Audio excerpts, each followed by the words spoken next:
Assalamualaikum warahmatullahi wabarakatuh. Salam sejahtera untuk kita semua. Eh, di sini kami ingin mempresentasikan hasil dari diskusi kami. Perkenalkan, kami dari kelompok 3 TPB PMSC.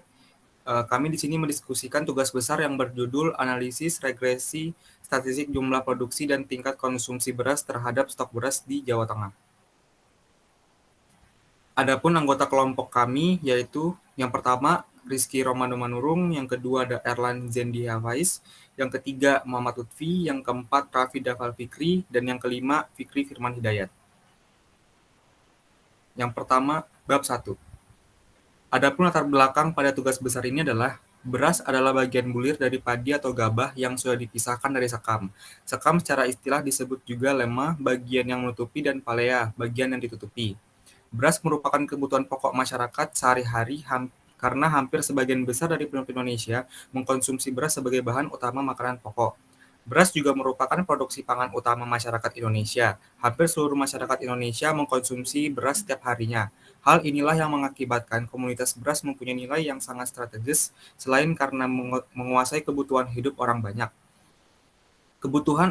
Kebutuhan akan konsumsi pangan masyarakat menjadikan tanggung jawab dari pemerintah. Sebagian bahan utama makanan pokok diharapkan ketersediaan akan kebutuhan beras mutlak harus direncanakan.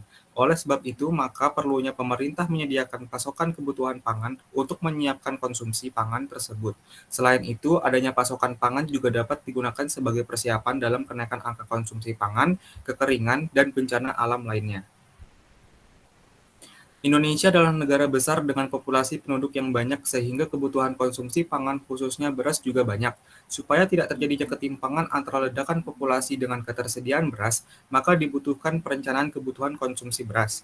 Indonesia mempunyai beberapa pulau produsen beras, contohnya adalah Pulau Sumatera, Sulawesi, dan Jawa.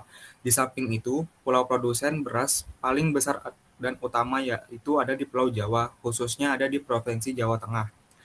Sejak tahun 2007, beberapa asosiasi dan 57 organisasi petani di Jawa Tengah lainnya dalam memproduksi beras tingkat premium kualitas tinggi di Jawa Tengah. Selanjutnya, rumusan masalah. Dari tugas besar kita didapatkan rumusan masalah sebagai berikut. Poin pertama, bagaimana statistik deskriptif dari data statistik angka stok beras. Yang kedua, bagaimana analisis korelasi dari data statistik. Yang ketiga, bagaimana analisis regresi berganda dari data statistik. Dan yang keempat adalah bagaimana mensimulasikan prediksi nilai variabel dependen dengan menggunakan permisalan nilai-nilai dari variabel independen dari data statistik angka stok beras dan jumlah produksi beras di Jawa Tengah. Tujuan tugas besar adalah yang pertama, mengetahui statistika deskriptif dari data statistik. Yang kedua, mengetahui hasil analisis dan hubungan korelasi. Yang ketiga, mengetahui model regresi linear berganda melalui pendekatan matriks. Dan yang keempat adalah mengetahui hasil simulasi prediksi dari data statistik. Selanjutnya, bab 2. Oke, jadi yang pertama ada analisis korelasi. Analisis korelasi merupakan suatu metode evaluasi statistik yang diperuntukkan guna mempelajari bagaimana hubungan kekuatan antara dua variabel kontinu yang diukur secara numerik, sebagai contoh tinggi dan berat. Oleh sebab itu, jenis analisis ini sangat berguna ketika seorang peneliti ingin mengetahui apakah kemungkinan ada hubungan antara variabel. Rumus yang digunakan untuk mencari nilai korelasi adalah sebagai berikut, di mana R adalah koefisien korelasi, N adalah jumlah sampel, X variabel independen, dan Y adalah variabel dependen. Berikutnya adalah langkah-langkah analisis uji korelasi. Yang pertama, menentukan hipotesis H0 X, Y sama dengan 0, di mana tidak ada korelasi antara variabel X dan variabel Y. H0 X, Y tidak sama dengan 0, di mana ada korelasi antara variabel X dan variabel Y. Kemudian menentukan alfa sama dengan 5%. Daerah kritis tolak H0 jika T lebih dari T alfa per 2, D, F, N2 atau P-value kurang dari A.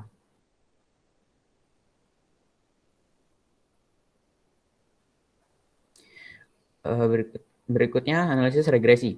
Analisis regresi yaitu metode analisis yang ditujukan untuk mengetahui ada atau tidaknya pengaruh antara dua atau lebih variabel. Tujuannya untuk mengetahui untuk mengestimasi rata-rata dan nilai variabel dengan didasari pada nilai variabel bebas. Kemudian untuk mendeskripsikan atau memodelkan sekumpulan data dengan satu variabel dependen dan satu atau lebih variabel independen. Terdapat dua jenis regresi, yaitu regresi linear sederhana dan regresi linear berganda. Yang pertama, regresi linear sederhana, yaitu model regresi yang terdiri dari satu variabel dependen dan satu variabel independen, yang dimana keduanya memiliki hubungan yang linear. Persamaan dari model regresi linear itu adalah Y sama dengan beta 0 tambah beta 1 X1 ditambah galat, dengan X sama dengan variabel bebas dan Y variabel terikat. Sampel yang digunakan adalah salah satu anggota populasi untuk memperkecil ukuran data yang diambil tanpa harus melihat seluruh isi data. Berikutnya adalah regresi linear berganda, di mana regresi ini adalah regresi yang terdiri dari satu variabel dependen dan dua atau lebih variabel independen, dengan variabel Y dan X-nya memiliki hubungan yang linear. Ada persamaan dari model regresi linear berganda, yaitu Y sama dengan beta 0 ditambah beta 1 X1 ditambah beta 2 X2 ditambah seterusnya sampai beta K XK ditambah galat, dengan X sama dengan variabel bebas dan Y sama dengan variabel tak bebas. Berikutnya ada uji signifikan parameter regresi. Uji signifikan parameter simultan atau uji F dilakukan untuk mengetahui signifikasi parameter dalam variabel dependen. Uji F atau ANOVA dilakukan dengan membandingkan tingkat signifikasi yang ditetapkan untuk penelitian dengan probability value dari hasil penelitian dengan hipotesis sebagai berikut. H0 beta 1 sama dengan beta 2 sama dengan beta K atau beta I sama dengan 0. H1 beta 1 tidak sama dengan beta 2, tidak sama dengan beta K atau beta I tidak sama dengan 0. Dengan H0 adalah tidak ada data yang signifikan dan H1 adalah ada data yang signifikan. Dengan tingkat signifikasi sebesar jika F hitung lebih dari F tabel atau P value kurang dari alpha, maka akan diambil keputusan untuk menolak H0. Berikutnya uji signifikasi parameter parsial atau uji T. Ini bertujuan untuk mengidentifikasi apakah koefisien regresi variabel penjelas berpengaruh secara signifikan terhadap variabel tergantung secara parsial atau satu persatu dengan hipotesis sebagai berikut. H0 beta J sama dengan 0, H1 beta J tidak sama dengan 0. Dengan H0 tidak ada data yang signifikan, H1 ada data yang signifikan. Dengan menggunakan persamaan uji berikut. T sama dengan beta J kurang beta J0 per S akar CJ. Dengan H0 akan ditolak apabila jika T hitung lebih dari sama dengan T tabel atau P value kurang dari alpha. Artinya koefisien regresi variabel independen tersebut signifikan terhadap variabel dependen.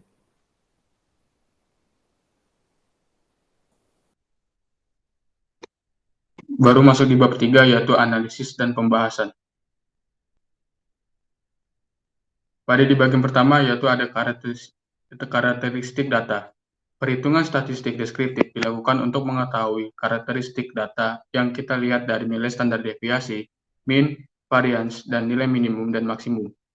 Variabel penelitian yang digunakan untuk menganalisis data pada praktikum kali ini adalah sebagai berikut. Yang pertama ada variabel Y, yaitu stok beras di Jawa Tengah, variabel X1 sebagai produksi beras di Jawa Tengah, variabel X2 sebagai tingkat konsumsi beras di Jawa Tengah.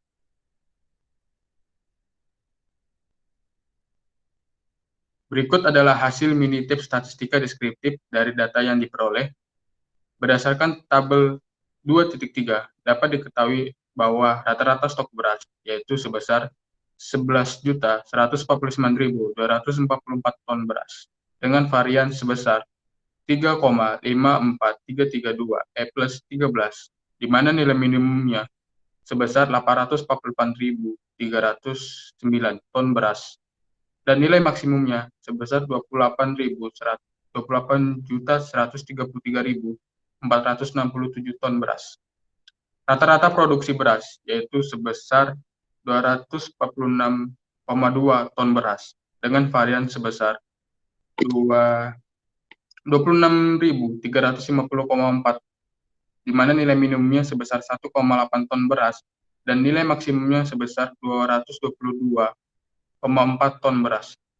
Rata-rata tingkat konsumsi yaitu sebesar 104,541 ton beras dengan varian sebesar 2.10.266.506 ton beras, di mana nilai maksimumnya sebesar 200.681 ton beras. dan nilai minimumnya sebesar 149.036 ton beras.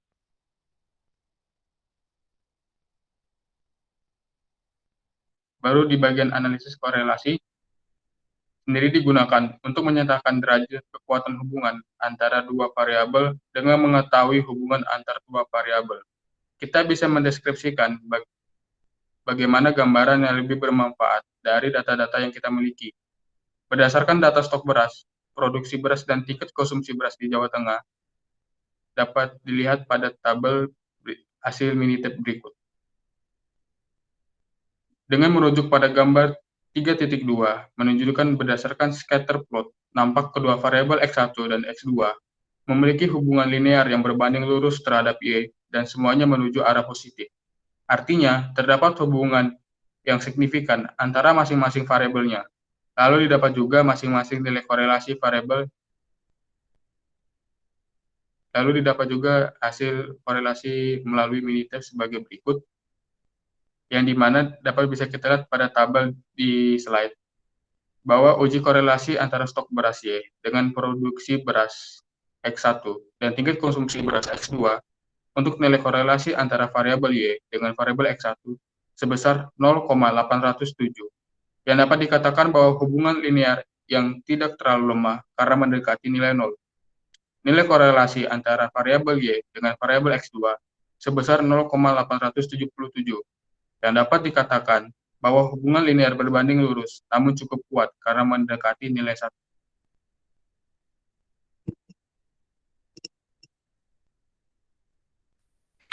Selanjutnya yaitu model regresi berganda. Analisis regresi linear berganda ini dilakukan dengan menggunakan software berupa aplikasi Minitab 19. Berikut merupakan hasil analisis pengaruh jumlah fasilitas terhadap stok beras yang disajikan dalam bentuk tabel sebagai berikut.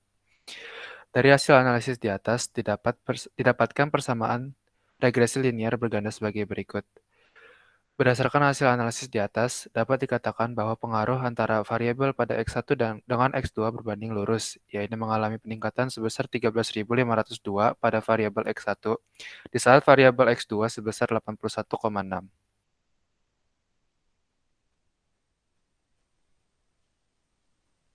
Simulasi prediksi.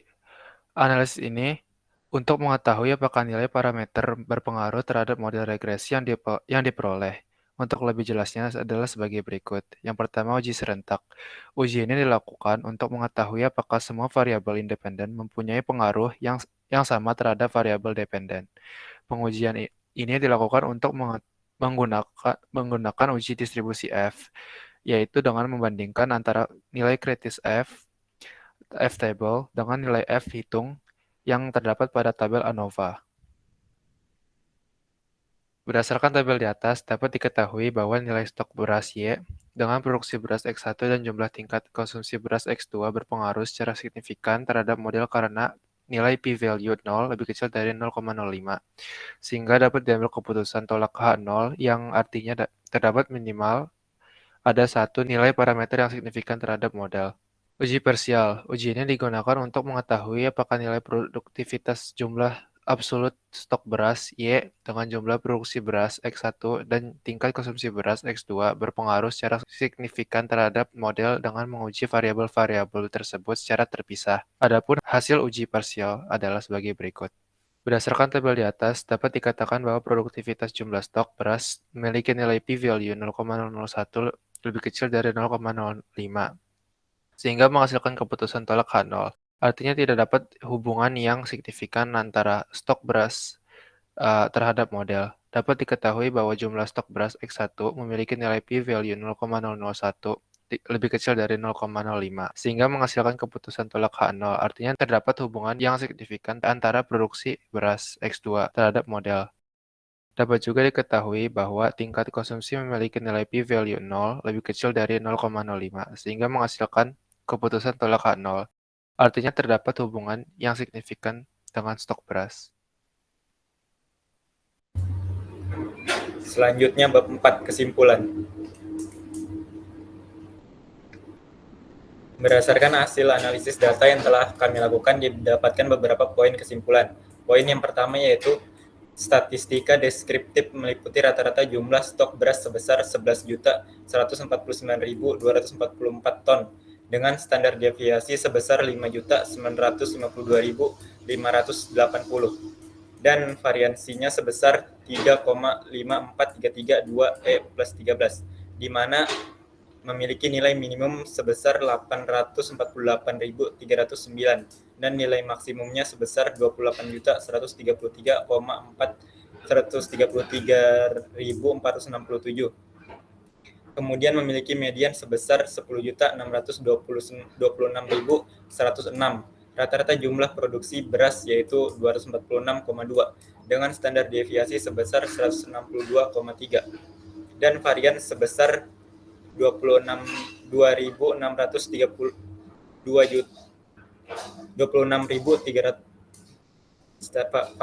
varian sebesar 26350,4 di mana memiliki nilai minimum sebesar 1,8 dan nilai maksimum sebesar 622,4. Kemudian memiliki median sebesar 225,2. Rata-rata jumlah tingkat konsumsi beras yaitu 104.541 dengan standar deviasi sebesar 44.836 dan varian sebesar 2.010.266.506 di mana memiliki nilai minimum sebesar 14.936 dan nilai maksimum sebesar 200.681. Kemudian memiliki median sebesar 97.648. Selanjutnya poin kedua.